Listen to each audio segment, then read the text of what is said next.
ଜୟ ଜଗନ୍ନାଥ ଭାଇ ମାନେ। ମୁଁ ଆଶା କରେ ଆପଣ ମାନେ ସମସ୍ତେ ଭଲରେ ଥିବେ। ଆଉ ମୁଁ ଆପଣଙ୍କୁ ସ୍ୱାଗତ ଜଣାଉଛି ଆମର ଗୋଟେ ନୂଆ ଭିଡ଼ିଓକୁ।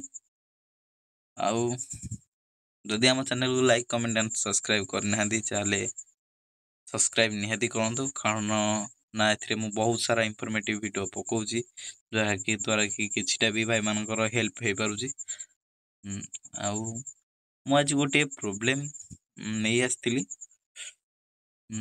ଯେମିତିକି ଏଥିରେ ଗୋଟେ ଲେବର କାର୍ଡ଼ରେ ଫେସ୍ କଲି ନା ଆଧାରକୁ ନେଇକି ଆପଣ ନିହାତି ଆଧାର କାର୍ଡ଼ ନମ୍ବର ଭୁଲ ଅଛି କି ଠିକ୍ ନାହିଁ ସେଇ ବିଷୟରେ ପ୍ରୋବ୍ଲେମଟିକୁ ବହୁତ ଭାବରେ ଫେସ୍ କଲି। ତାର ସଲ୍ୟୁସନଟା ମୁଁ ଆଜି ଆପଣଙ୍କୁ ଏଇ ଭିଡ଼ିଓ ମାଧ୍ୟମରେ ଆପଣଙ୍କୁ ନିହାତି ଭାବରେ ଇନଫର୍ମେଟିଭ୍ କରିକି ଜଣେଇବି, ଇନଫର୍ମେସନ୍ ଦେବି କେମିତି ଯାଇକି ଆପଣ ନିଜର ଆଧାର ନମ୍ବର ଚେଞ୍ଜ କରିପାରିବେ ସେଠି ଯାଇକି ବ୍ୟାଙ୍କରେ ଲେବର କାର୍ଡ଼ ଅଫିସରେ। ଆଉ ବ୍ୟାଙ୍କ ଆକାଉଣ୍ଟ ବି ଚେଞ୍ଜ କରିପାରିବେ କେମିତି ବି ଯଦି ଆପଣଙ୍କର ଆବଶ୍ୟକ ବ୍ୟାଙ୍କ ଆକାଉଣ୍ଟ କି ଅନ୍ୟ ଡିଟେଲ୍ସ ନୋମିନି ଆଡ୍ କେମିତି କରିପାରିବେ ମୋତେ କମେଣ୍ଟ ମାଧ୍ୟମରେ ଜଣାଇଲେ ମୁଁ ନେକ୍ସଟ ଭିଡ଼ିଓଟି ସେଇ ବିଷୟରେ ଆଣିବାକୁ ଚେଷ୍ଟା କରିବି ବହୁତ ମାତ୍ରାରେ। ଆଉ ନା ଯେଉଁ ଆଧାର ନମ୍ବରକୁ ନେଇ ଯେଉଁ ପ୍ରୋବ୍ଲେମଟି କ'ଣ ରହୁଛି ଚାଲନ୍ତୁ ଫୁଲ୍ ଭିଡ଼ିଓରେ ଜାଣିବା ଆଉ ସେ ବିଷୟରେ କଥା ହେବା। ଆଜି ମୁଁ ଆପଣଙ୍କୁ ଏଇ ଭିଡ଼ିଓ ମାଧ୍ୟମରେ କହିବି ଯେ କେମିତି ସେଇ ପ୍ରୋବ୍ଲେମଟିର ଫୁଲ୍ ମାତ୍ରାରେ ସଲ୍ୟୁସନ୍ ହେଇପାରିବ। ଆଜି এই ଭିଡ଼ିଓ ମାଧ୍ୟମରେ ଆପଣଙ୍କୁ ଜଣେଇଦେବି। ଚାଲନ୍ତୁ ଭିଡ଼ିଓଟି ବିଷୟରେ କଥା ହେବା। ଆଧାର ନମ୍ବର କେମିତି ଠିକ୍ କରିହେବ ଯଦି ଭୁଲ ଥିବ ସେ ବିଷୟରେ କଥା ହେବା। ଫାଷ୍ଟ ଆପଣ କେମିତି ଜାଣିବେ ନା ଆପଣଙ୍କ ଆଧାର ନମ୍ବର ଠିକ୍ ଅଛି ନା ଭୁଲ ଅଛି? ଫାଷ୍ଟ ଆପଣଙ୍କ ନିୟର ଯେଉଁ ଲେବର କାର୍ଡ଼ ଅଫିସ୍ ଅଛି ସେଠି ଭିଜିଟ୍ କରନ୍ତୁ।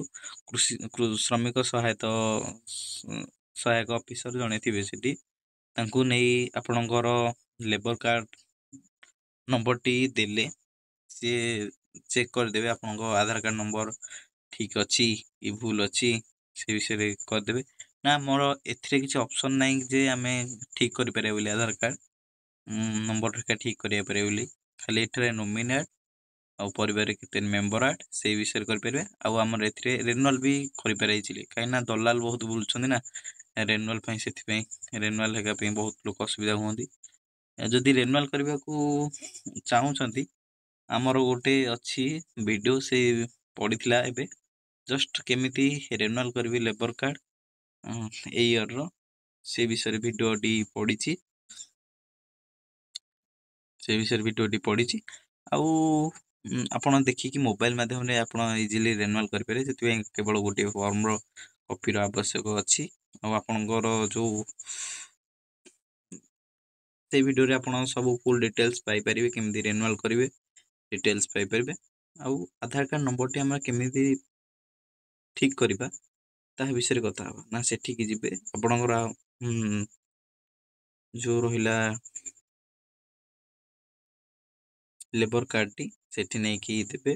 ଦେଇ ସାରି ସେଠାରେ ଆପଣ ତାଙ୍କୁ କହିବେ ଯେ ମୋ ଆଧାର ନମ୍ବରଟି ଚେକ୍ କରିଦିଅନ୍ତୁ ଠିକ୍ ଅଛି କି ଭୁଲ ଅଛି। ସେ ଚେକ୍ କରିଦେବେ। ଚେକ୍ କରିଦେଲା ପରେ ଯଦି ଆପଣଙ୍କର ଭୁଲ ଥିବ ତାହେଲେ ବି ସେ ଠିକ୍ କରିଦେବେ।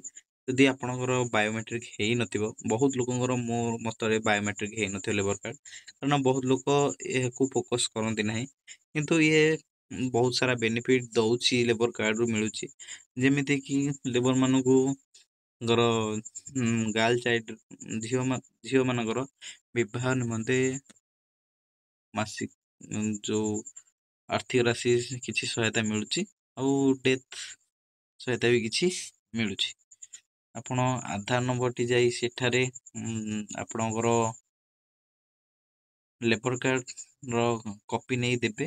ଦେଇକି ସେଠାରେ ଆଧାର କାର୍ଡ଼ କପି ବି ନେଇଥିବେ, ନହେଲେ ବହୁତ ହଇରାଣରେ ପଡ଼ିବେ। ଆଧାର କାର୍ଡ଼ କପି ଆଉ ଲେବର କାର୍ଡ଼ କପି ନେଇକି ଯାଇଥିବେ, ସେଠାରେ ସେ ଆରାମସେ କରିଦେବେ। କିଛି ଓରି ହେବାର ଆବଶ୍ୟକ ନାହିଁ, କାରଣ ସ୍କଲାରସିପ୍ ଏକା ପକେଇଲା ଟାଇମ୍ରେ ଆଧାର କାର୍ଡ଼ ନମ୍ବର ଅଟୋମେଟିକ୍ ଆସେ ହେରି।